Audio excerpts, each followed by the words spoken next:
Hi everyone. আমরা সচরাচর ক্ষুধার্ত হলে যে ইংলিশটা বলে থাকি আই এম হাংরি বলে থাকি, আমি ক্ষুধার্ত। এটা একদম নর্মাল সেন্টেন্স। এটা বারবার শুনতে শুনতে কেমন জানি মনে হয়, আই এম হাংরি। আজকে থেকে আমরা একটু স্মার্ট ওয়েতে বলবো। আমি দুইটা সেন্টেন্স বলবো, আই এম হাংরির পরিবর্তে আপনারা এই দুইটা সেন্টেন্স ব্যবহার করবেন। Instead of saying I am hungry, you can say I am ravenous. I am ravenous. I am ravenous means আমি ক্ষুধার্ত। অথবা আপনি আরেকটু সুন্দর করে বলতে পারেন A mouse crawling into my stomach.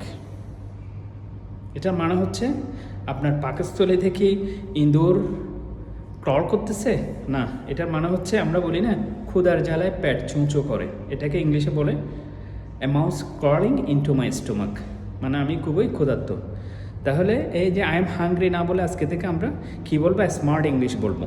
এই দুইটা সেন্টেন্স, একটা হচ্ছে আই এম রেভেনাস, আরেকটা হচ্ছে না হয় আমরা বলবো কি a mouse crawling into my stomach, I need food. Okay, thank you very much, stay with me. Bye.